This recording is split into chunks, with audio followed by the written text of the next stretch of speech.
Story of Purim. It's a very interesting story, to say the least, even at face value, with a whole bunch of unexpected twists and turns, lots of suspense, high stakes, and everything culminating into a major happy ending. But we're not here to only look at the story aspect of it in terms of how interesting it is, even though we can get a nice movie or a nice novel playing out in our heads with this story. Also, we're not here to look at whether and how much of it played out in history, the way it's written in the story. But like with anything in the wisdom of Kabbalah, what we're going to be getting into today is looking at this story of Purim from its spiritual meaning and its spiritual perspective, looking at it through the lens of what's called the language of branches, where each word and each letter in these stories that we discuss, they all point to spiritual forces, spiritual structures, spiritual processes taking place. What does it mean spiritual? It means that these are things that are playing out in each and every person and at each and every moment of our lives right now. It doesn't have to do with anything imaginary, fantasy. It doesn't have to do with anything that played out in history, even though lots of the events might correspond to all kinds of historical events that took place at a certain period of time. However, we're mostly interested in looking at this in terms of how does it play out in you, in me, in society in general, and especially how does it play out in our spiritual progress as we're moving from this world to what's called the spiritual world, or the upper level of reality that we reveal through this wisdom. So that's what we're going to get into today. We'll look through an extended, you could say, summary of this story, and then we'll see how all these, for example, names of people and places, we'll see what they mean in their spiritual context. Where are these things that are actually forces within a person playing out? And we'll look into that. This is Kabbalah Explained Simply. I'm Markos, and we're going to get into the story of Purim, its spiritual meaning, right after this.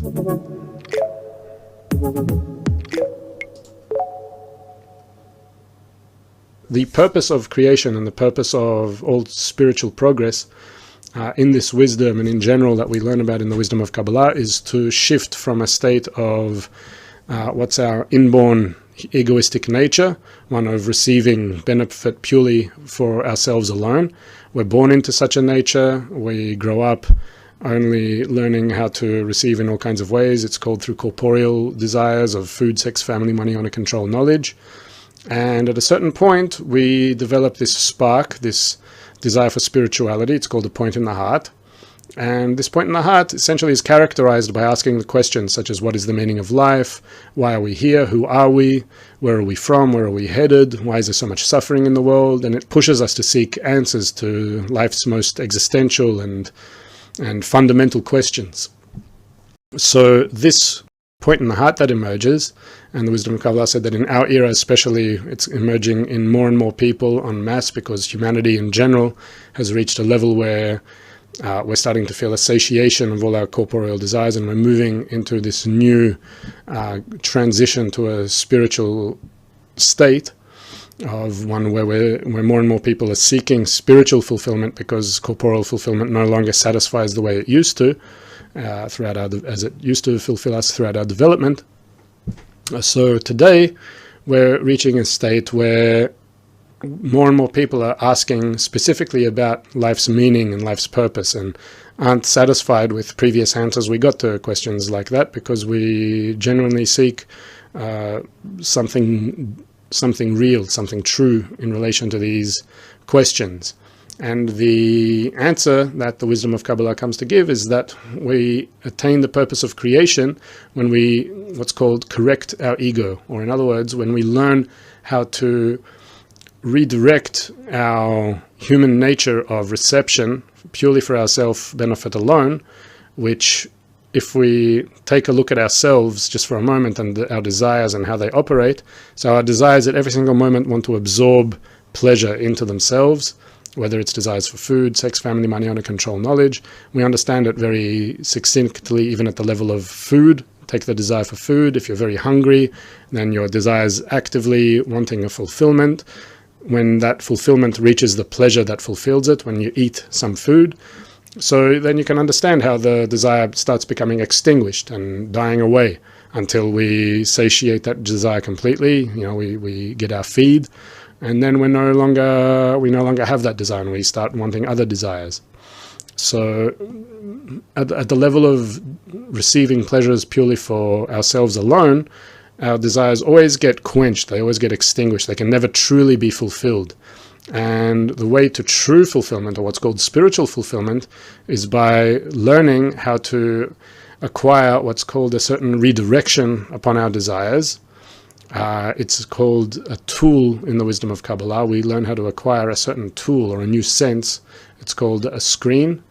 Masach is the word for it in Hebrew. We attain this tool through the method, through the studies, at a certain point of our spiritual progress.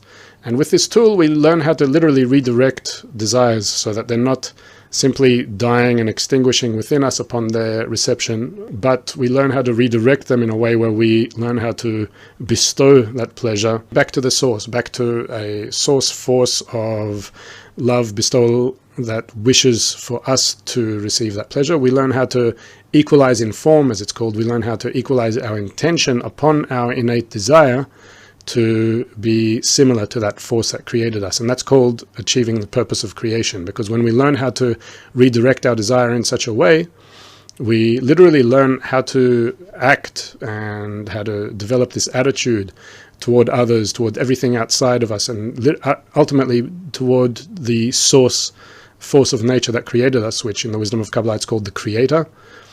The word for creator in Hebrew is boreh.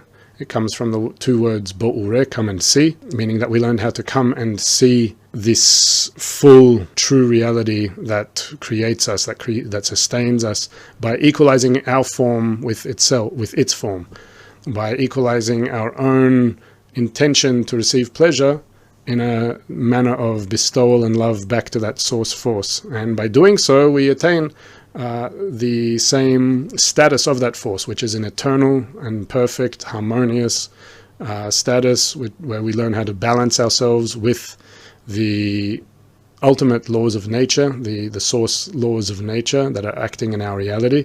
And it's the key to attaining the genuine, lasting answer to that question of what is the meaning of life, because we literally attain what's called our soul in such a state. A soul meaning the desire which is completely fulfilled by pleasure, because we discover that place where the desire equalizes in form, equalizes in intention, back with the source that is constantly supplying it with pleasure.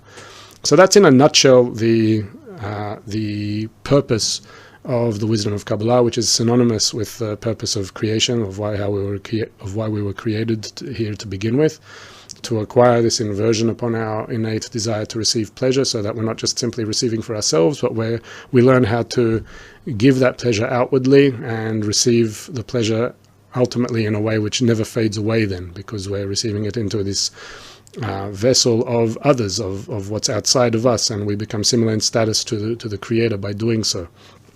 So on the way to making such changes to achieve the purpose of creation, we go through all kinds of what's called spiritual states, and those are what are known as the holidays. So one of those states, as we just learned here, is the state of Yom Kippur. Just to give a little bit of an example, a little bit of to situate us in terms of these holidays. So Yom Kippur is a certain state of on that spiritual path where we reveal the emptiness of our egoistic nature, the emptiness of receiving purely for my benefit alone, and also our inability to correct ourselves by ourselves, meaning that you can't fight fire with fire. In other words, you can't correct ego from a place where you yourself are an egoist. And that's called Yom Kippur. It's called a day that's like Yom is the word for day in Hebrew, and Kippur means as Kippur, similar to Purim, in other words, a day that's like Purim. However, it's the opposite of Purim. It's like the flip side of Purim, because we're revealing this empty state. It's as Kippur because from that state, from the point when we have this revelation of our egoistic nature as an empty space that needs correction, that's when we already can picture the future final goal of creation to ourselves, which is described by Purim, which is what we're going to get into soon. In the middle point between Yom Kippur and Purim is a certain correction that takes place called correction of bestowal in order to bestow. That's called Hanukkah. Hanukkah translates into two words in Hebrew, Hanukkah, meaning stop here or park here. It's like a stopping point, like stopping at a certain station on the way towards what's called the final correction of our ego to being purely in a mode of bestowal, in a mode of in an altruistic mode, in short, in a mode that gives and loves, similar to the Creator, which is a force of loving and giving. And on the way to achieving our final correction, what's called receiving in order to bestow. So there's a certain state called a correction of bestowing in order to bestow, which is called Hanukkah. It's not too important to get into these, it's just to situate us a little bit in the beginning here. And Purim describes the final correction. That's why Purim is actually very relevant to our current days in humanity, because the wisdom of Kabbalists, including Kabbalist Yehuda Ashlag, the most renowned Kabbalist of the 20th century, the greatest Kabbalist of the 20th century, as well as the Book of Zohar, all point to our period, the end of the 20th century and onward, as being the one when the wisdom of Kabbalah and in general the purpose of creation and this desire for spirituality, this desire for meaning and purpose, and wanting real, genuine answers to these fundamental questions of life would emerge in humanity en masse, and more people would want genuine answers to those questions, meaning that our era is considered the one where humanity starts going in the direction of its ultimate purpose, where all people will start revealing this want for some genuine fulfillment to start fulfilling us. On one hand, it's represented by a state of increasing crises in our era, all kinds of problems that are expanding on personal, social, ecological, economic scales all around the world, which leave more and more people feeling empty in all kinds of ways, with the overblown, egoistic, corporeal way of life that's taking place all around us, meaning that, unlike other periods throughout history where we were able to find all kinds of some new revolution, some new way of being able to follow some new direction in our lives, where everyone would think in a certain society, okay, now we're going this way, we're going to, we're moving in this new direction. We're no longer at a stage where anyone's confident with pointing in the new direction of going in a certain way, where we've reached a certain dead end of our materialistic, corporeal development. And it's precisely in order for us to reveal more and more, you could say, problems and crises in our current way of life, and that we need to start redirecting ourselves in that way that we said before. Start learning how to redirect our attitudes to each other, our intentions toward each other, in a manner which is similar to the laws of nature themselves, similar to those forces of love and bestowal, giving, positively connecting to one another. When we do so, we'll start developing this new sensation that we currently don't feel. A new sensation where we open, you could say, we open a new space for a new kind of fulfillment to fulfill us that we haven't yet felt, by developing a new kind of way of relating to each other, where we relate to each other in this mode of mutual giving and love and bestowal. That we'll talk more about, but this is just a little bit of an intro into getting into the story of Purim. What we're going to get into now is we'll start opening up this story of Purim just as as we said, an extended summary, going through bit by bit of the story. We're not opening up the whole story because we don't have time for that. There are going to be a lot of little details that'll be missed, but we're going to try to get some broad strokes and all kinds of spiritual meanings from people, places, events taking place, and what we can learn from that. So, without further ado, let's start getting into it. King Ahasuerus was having a royal festive meal, drinking wine, etc., and commanded his 7 chamberlains to bring out Queen Vashti, his wife, to show off her beauty to the other royals. Queen Vashti refused the king's command and didn't appear. The king was furious with this, divorced her, and ordered to have her killed.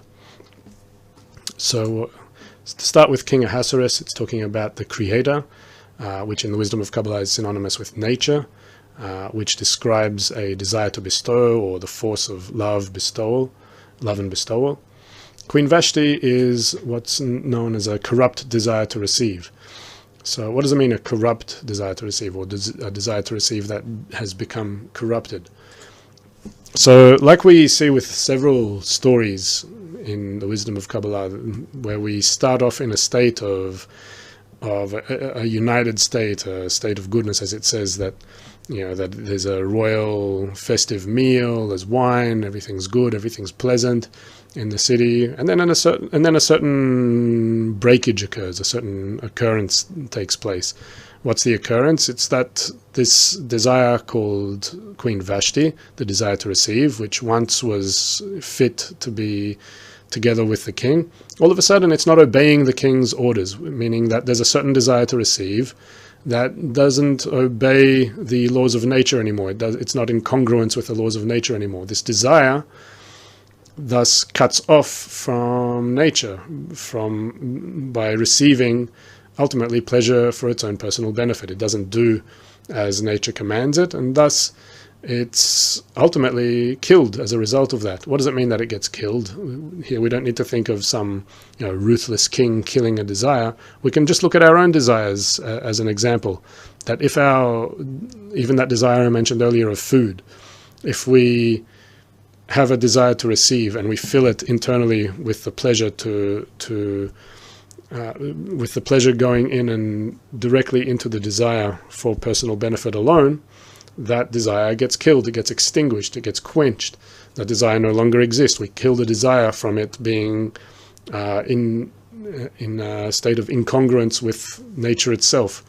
By it being opposite to the force of bestowal and love, and receiving only for itself alone, the desire ultimately kills itself. And that's what it's talking about here, that there's this desire that was once in a mode of bestowal and love, which was once in a correct mode, and at this point the desire no longer operates in that mode, and it gets killed off. So moving on a bit. Mordechai the Jew raised his niece Esther as his own daughter. Mordechai told Esther not to make it known that she was a Jew. We'll talk a bit about that more. That's actually where Esther gets her name. Esther coming from the word for concealment, astara, that she conceals the fact that she's a Jew until later in the story. We'll get into that. King Ahasuerus was impressed by Esther and made Esther his wife, and thus queen. So Mordechai is considered this righteous quality of loyalty to the king, the creator. Righteousness, Mordechai also, it's said in the story that Mordechai, in the beginning of the story, and if it wasn't for all kinds of events that took place throughout the story, he sits at the king's gate, meaning that Mordechai is this quality. If we go back to this, if we think of this point of Keter being the pure source force of bestowal and love, representing the king in the story. So Mordechai is this quality of Bina. Bina being what's known as the quality of mercy, having no desire to receive at all that's active in it, but only wishing to bestow and to love just like the creator. And the fact that Mordechai sits at the king's gate and stays there all the time, it's representing this inner quality, this inner spiritual quality, which wishes only to serve the king. And sitting at the king's gate, meaning that it's ready for any kind of command coming from the king in order to serve the king, meaning that a quality of righteousness, meaning that it's completely loyal to this quality of bestowal and love, wanting only to serve it. And if there's nothing activating it, so it's just sitting there at the gate, it's just waiting there at the gate.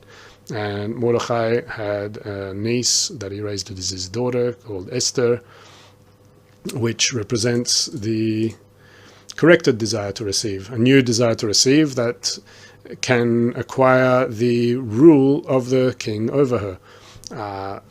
As we said, that she conceals the fact that she's a Jew. That's where the name Esther comes from the word for astara, meaning concealment. And this quality of concealing a concealed desire to receive, meaning that that's actually what makes this desire corrected in this current situation right here. That a desire that can conceal receiving all the pleasures for itself and wish to receive all the pleasures only to benefit the king, meaning all the pleasures to benefit the creator in return, it's called a correct mode of the desire operating. While Mordechai was at the king's gate, he learned that two of the king's chamberlains, Bigtan and Teresh, wanted to assassinate the king. And so he told Esther, who told the king, and they got hanged. Okay, so what's happening here is that Bigtan and Teresh represents what's called klipot on the left and the right. What does this mean? If you think of this system that we just saw before of the 10 sfirot, so you see that there's right side and left side. So there's a certain klipot in this system, and it's the role of these klipot. The klipot simply means, klipot literally translates to shells. It's desires that aim to use what's coming from the Creator for personal benefit alone within this system. So, this desire this plot to assassinate the king that came about from Bigtan and Teresh, it simply means that there's certain forces working in this system which wish to use what's happened, which wish to use the forces extending from the source force of the Creator, forces of love and bestowal, for personal benefit alone, which ultimately means that, as we talked about, how that means to kill a certain desire. And so Mordechai, since he's on the lookout all the time, since there's this quality of Bina which is there to serve the king, identifies these forces and then passes through Esther, which is in contact with the king, to get them hanged. Meaning, to get rid of these impure forces from the system. And then, as a result of this, the king didn't promote Mordechai, he rather promoted Haman to be head of all the ministers, princes, and king's servants. Haman was an other side, you could say the flip side of Mordechai.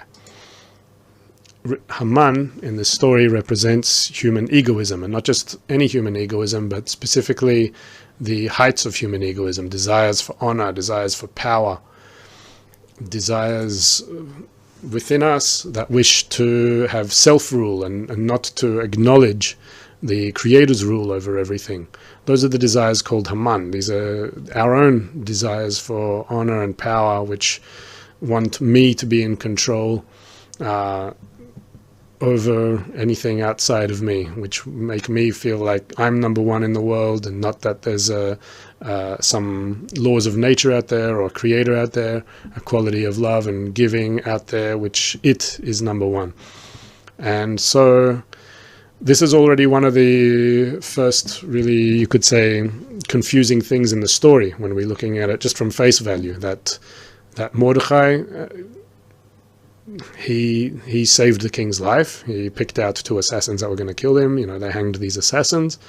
And instead of Mordechai getting promoted, so this other one, Haman, got promoted. So already here we start seeing that the king Ahasuerus, or you could say the Creator operating behind the scenes of everything, has a certain plan, has a certain something going on here that we're not really seeing yet in this story. Later we'll get to see why he does this, but this is a major aspect of the Purim story, and it's also a major aspect of our spiritual progress in general, that what happens is that we do a certain, what you could call a good action. We advance the forces of love and bestowal upon the desire to receive pleasure for personal benefit alone, which is called the ego, which detaches us from spirituality. We make moves in that spiritual direction. And what happens as a result of making moves in a spiritual direction? Our ego is grown as a result. Not that we get more and more spiritual desire linearly expanding more and more and more the more we move forward spiritually, but rather we make some effort towards spirituality, meaning we make some effort to love and bestow outwardly toward the Creator, however we understand it. We do some efforts like this, and a result of this, we rather feel a bigger ego playing out inside of us. The ego gets promoted and not the spiritual desire. So this is something very fundamental in our spiritual progress, that what's happening is that the ego constantly grows more and more and more, and it happens for a certain purpose, and we're going to learn what that purpose is very soon. Mordechai, however, since he was a Jew, didn't bow down didn't bow down to Haman. He only bowed down to the king. When Haman learned that Mordechai wouldn't bow down to him, he was furious, and he wished to destroy all the Jews as a result. Okay? So Jews, in this situation, Yehudim, comes from the word for united, Meuchadim. But let's just talk about this bit of story that we just read now, because there's another perplexing thing that happened here. Okay, so first the king promotes Haman after Mordechai saved his life, which doesn't connect to our human logic. When we understand spiritual progress, however, we understand that the more we put efforts into a spiritual direction, the more we try to love, bestow, connect, we might do some good deeds, you could say, in that direction, and our ego gets grown as a result. In the last excerpt that we just read, we start learning why that's the case. Let's just go through it again. So Mordechai, since he was a Jew, didn't bow down to Haman. So our ego grows, Haman gets promoted, Haman's now the king of all the ministers, all the princes, all the king's servants, all the slaves. But Mordechai, this one person there, or you could say Mordechai, which is that quality of Bina, only bows down to the king. He doesn't bow down to any other forces in reality. And so Haman, our egoistic desires for power, for honor, they hate the fact that there's this other small point in the heart within us. You could say that Mordechai is the point in the heart. It represents the point in the heart. The point in the heart is also called the point of God from above.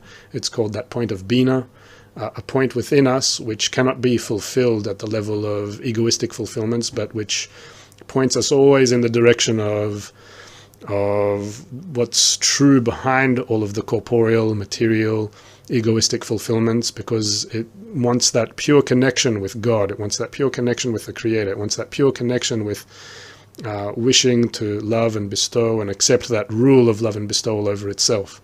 It's that small desire within us called the point in the heart. That's actually the Mordechai that's playing out here. It's so that point cannot accept any kind of egoistic rule upon itself, because it's rooted in bestowing back to the Creator. It's rooted in this quality of Bina that played out in the concatenation down of all kinds of states that led to the creation of ourselves as we know ourselves in our reality. So this point of Mordechai, this point in the heart, since that's what a Jew is, this point within us, and Jews is the connection between these points that we all share. So, each person with that point in the heart who develops this attitude of love, bestowal, positive connection to others upon this entire sack of ego that each one has, that's what makes a certain collective called Jews. Meaning Jews doesn't come from even Jews as we know the word Jews in our world, that it was never a biological race. It was never a biological grouping of people. Rather, there was this grouping of people among humanity. At the time it was humanity, you could say among the ancient Babylonians, who gathered around Abraham. And this people, they didn't have a biological foundation because there was just all the Babylonians who were there at the time. But a certain group of them who followed Abraham, meaning they followed the method that Abraham gave them, which is ultimately the method of Kabbalah. What's the method? It's a method of reaching a state of love your friend as yourself, love thy neighbor as thyself, love will cover all crimes, as it's written in the stories back then, that there was a crisis of social division at the time. We know that as the story of the Tower of Babel that was playing out there, and which caused a whole bunch of mess and a whole bunch of everyone not understanding each other, etc., etc. Abraham grouped people together, to people who started feeling, as a result of that crisis that was happening at the time, as a feeling that there's some kind of error in that social division that was rampant at the time. So certain people who felt the problem with that and who wanted to move towards something much more meaningful, they are the ones who, you could say, had one of that original awakening of that point in the heart within them. And they gathered around Abraham, who guided them with the method that he discovered to discover that common connection among each other, between each other, the connection which comes from attracting the forces from that source force of connection itself, which is called the Creator. So that original grouping of people who discovered how to love, who discovered how to develop this umbrella relationship and attitude of love toward one another by attaining that original equivalence of form with the Creator, that's called the Jews. That there were these people with the points in the heart who developed, using the methods to acquire that tool, to redirect that pleasure from simply inwardly dissipating into each one individually, to moving that direction of pleasure toward wishing to positively connect to one another and forming this grouping based on that force that comes and dwells between them. So that's the Jews in this situation. So that point is within each and every one of us, that one called Jew. It's not something that comes from a biological basis. So that point only bows down to the source that created it. It recognizes only the king Ahasuerus, and it doesn't recognize the rule of Haman. So when Haman learned that Mordechai wouldn't bow down to him, he was furious, and as a result he wanted to destroy all the Jews, which also is perplexing. How come now Haman, which is this expanded now, Haman got promoted, meaning that the egoistic desires for honor and power now are fully rampant, right? So our desires for power, desires for honor, these big egoistic desires within ourselves, they hate that point in the heart, because the point in the heart is saying that it doesn't recognize their rule, doesn't see them as anything special. The point in the heart within us only wants to connect with the Creator, and so the ego wants to destroy that. It wants nothing to do with that. It sees that point in the heart as an obstacle to its own self-worth, to its own feeling of self-rule. And so that's what it means that Haman wants to now destroy not just Mordechai, but all Jews as a result. Let's keep going now. Haman told King Ahasuerus that the Jews were dispersed, scattered, and not following the king's laws, and asked the king's approval to kill them. King Ahasuerus approved.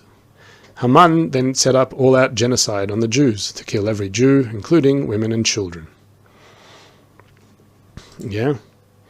So you can also say in our world we see branch levels of this phenomenon in anti-Semitism as well. The addition here that we just learnt about is the fact that Haman said that the reason and the justifying reason for killing all the Jews that Haman said to King Ahasuerus was that they're dispersed and scattered, meaning this division among the Jews, the fact that people who have, on one hand you could say people who have this point in the heart, who are granted this ability to be able to rise above their nature, if they're not grouping with others and working with others in order to develop that ability, in order to strengthen that common connection they have and strengthen that small point in the heart, to have that connection between those points and start strengthening in that spiritual unity above the egoistic desires. So then the egoism sees it possible to simply move forward and get rid of any kind of inkling that they might have towards coming together and to kill them off. And we see branch level phenomena of this in our reality in the form of anti-Semitism. We won't expand on that a lot. There's lots of material written by Kabbalist Dr. Michael Laitman, by the way, on this topic. You can really just get into it. If you go to his website, michaellaitman.com, you'll see there full books he's written on the phenomenon. But we'll just touch on the topic a little bit for now and focus on it more from the purely spiritual perspective here. And this made Mordechai, for the first time, wish to go beyond the king's gate, to which he was met with the king's servants who would not let him through.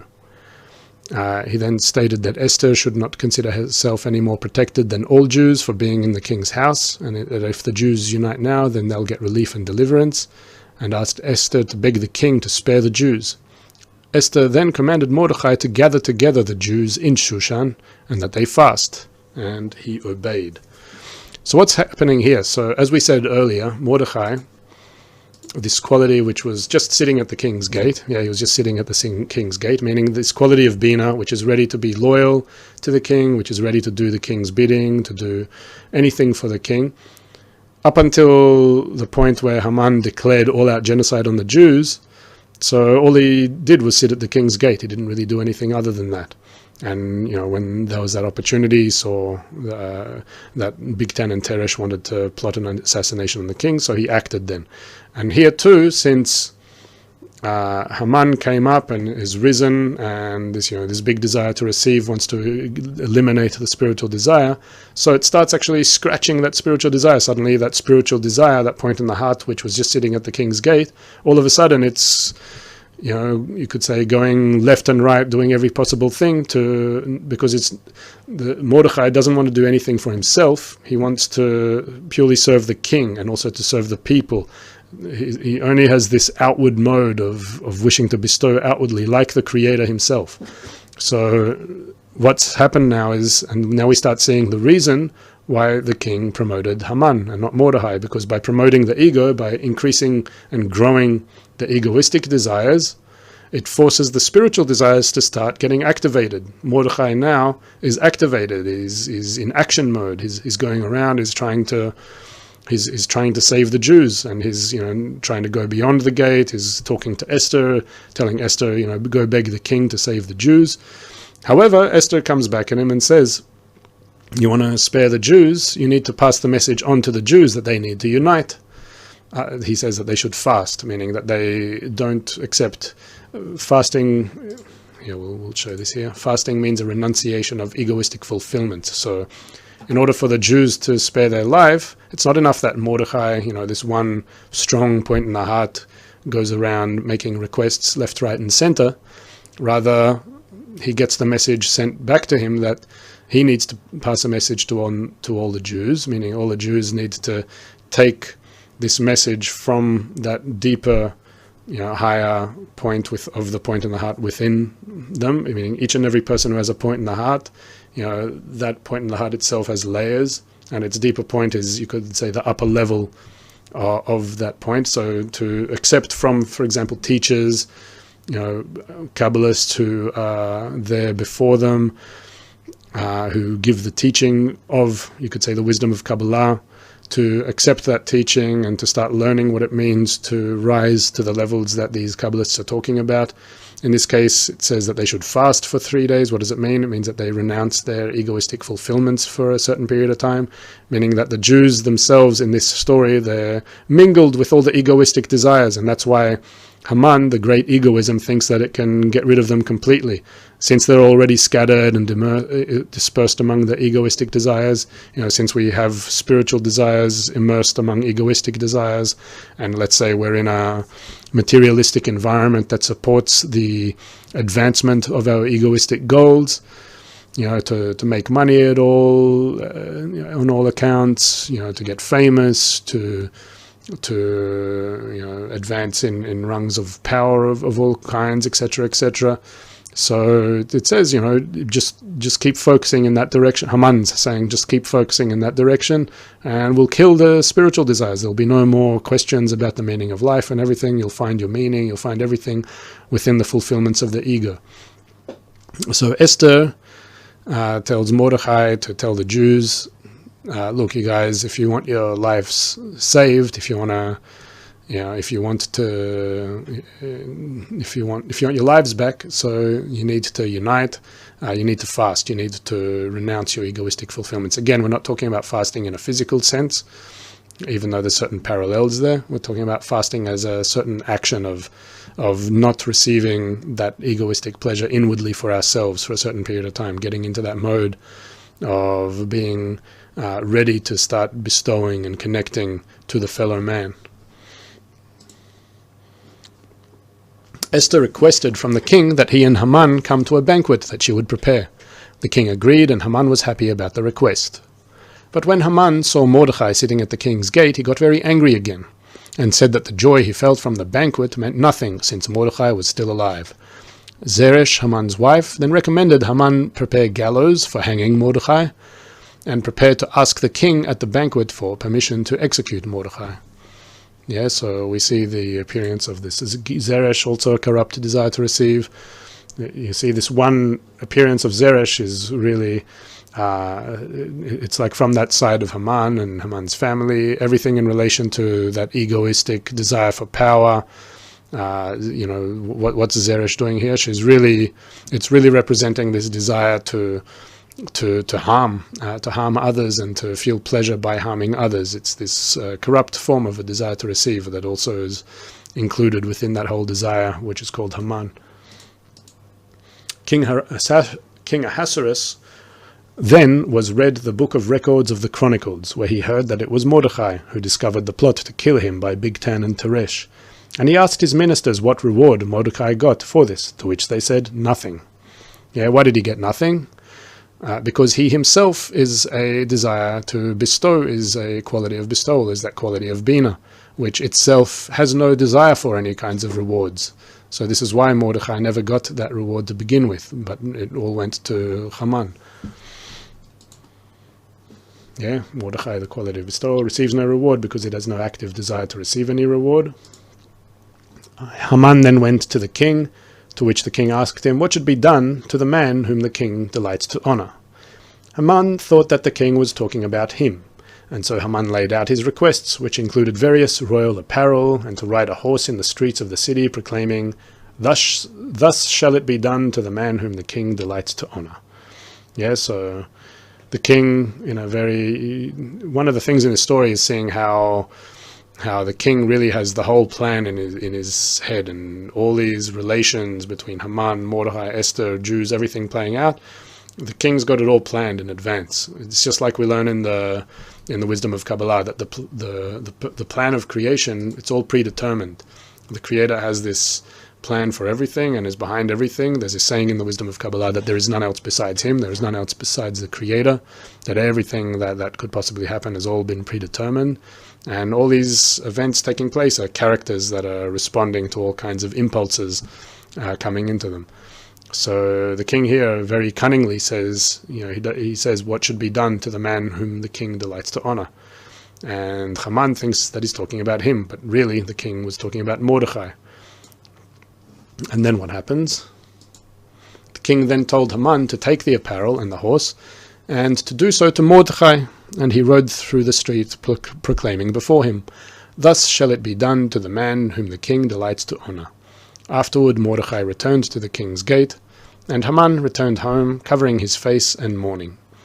Zeresh, his wife, then told him that if Mordechai is of the seed of the Jews, then Haman will surely fall before him. So we already start seeing the fall of Haman starting to take place here. You get the seeds of it. Zeresh is already telling that to Haman too, that right after Haman lays out all these requests thinking that it's going to be for him, the king immediately tells him to go do all that to Mordechai. And so Haman comes back for the first time in the story, is really covering his face, mourning, and Zeresh starts telling him that if Mordechai is of the Jews, then Haman's definitely going to lose this battle now. So you can already see some kind of twist of events starting to take place. At the banquet, the king asked Esther that whatever she request, he will grant. She requested to spare her life and the life of her people, the Jews. So this is also significant because this is the first time that Esther actually comes out as a Jew in this story. She comes out and says that she requests to spare her life and the life of her people, meaning the Jews. And she also told the king that Haman wished to harm him. The king was enraged and left the banquet. He was enraged at Haman. Haman, knowing his life was now in danger, begged Queen Esther to spare his life. When the king returned from the garden, there was another event there, and he ordered Haman to be hanged. The king then gave Haman's house to Esther, and Mordechai came before the king. The king gave Mordechai the ring from Haman. Yeah, so this is a very significant one, that Esther was concealed, you could say, concealing her Jewishness, the whole story. When it came to a point when the Jews had followed her command, meaning that the Jews had done efforts to unite, according to what she passed on to Mordechai and to pass on to them, and that there was this united request coming from there, to her, so that gave her the confidence to come out as a Jew, meaning that there needs to be a united desire in order for that corrected desire to receive to reveal itself to the Creator, so that it doesn't receive the pleasure coming from the Creator for itself, but that it receives it into this unified Kli, that it comes down and it's receiving that pleasure, because she's making the request there not for herself, she's making the request on behalf of her people, as it says there. So that's what gives her the ability to come out. It's a major event here. It shows, it really has a message behind it on what it means to make a genuine prayer, that a genuine prayer, a genuine request, is one which is done not for ourselves, but which is done for the benefit of others, a prayer, what's called the prayer of many, or the prayer of the public, one that's done outwardly for the benefit of others, in this case, the Jews who gave her the ability to request for them, and that's what was able to reveal herself as a Jew to the king in order to benefit all Jews as a result of this. Esther then cried at the king's feet that Haman's command to kill the Jews be reversed. The king agreed and sent out a decree for the Jews to unite, and through their unity to destroy all the forces that come to destroy them. This decree was disseminated throughout Shushan by Mordechai, who went out in royal apparel, and the Jews were happy and feasted. The Jews united, slayed their enemies. Esther made another request to the king to hang Haman's 10 sons, to which he agreed, and Haman's 10 sons were hanged.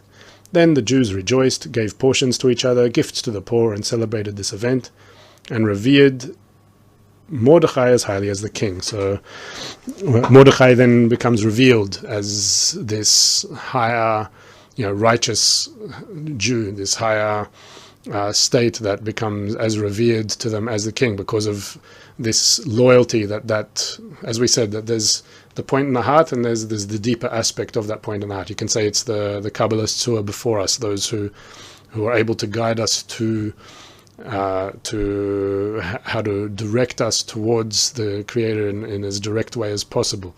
So they reach this reverence of that quality of Mordechai as highly as the king. Killing of Haman's 10 sons, pretty much all these egoistic desires that could come in the way start getting killed off. In general, what we see here is this Jews in a unified prayer, passing that prayer on to Esther, coming out of hiding, disclosing the Jews' desire before the king. That goes up to King Ahasuerus, meaning the Creator, which ends up granting this genuine prayer, this genuine request. Comes down through Mordechai, delivers that message of the need for the Jews' unity, and through the unity and this request being a genuine and proper, correct request, it leads to that final corrected state of that big desire that became revealed through the promotion of Haman to its correction, and the Jews living in peace and harmony. This is a certain state that took place in the Second Temple, but we can also apply that same this same story to ourselves today, with what humanity is going through, as we said, when we start seeing it from the perspective of all kinds of desires playing out in us. But that's all we really have time for right now. We just have to have a few messages as we finish off now. Just a big event this next coming Sunday. Instead of the usual 1 hour Kabbalah Explained Simply, we're going to be... let's duck here so you can see this link. KabuaConnect.com/experience.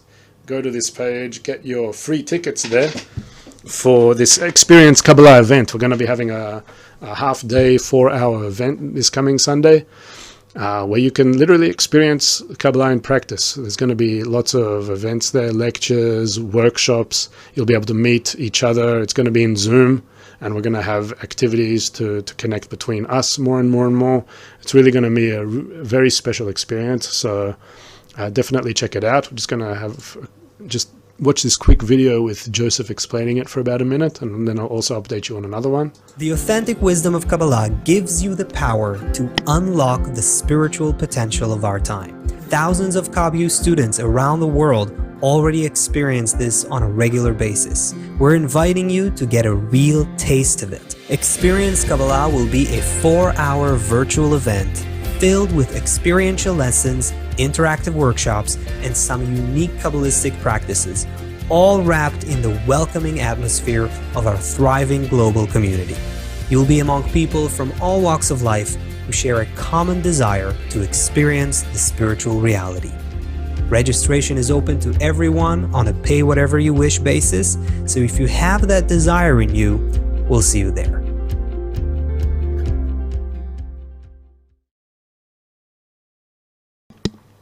Okay, so that's Experience Kabbalah, as I said, next week at kabuconnect.com/experience.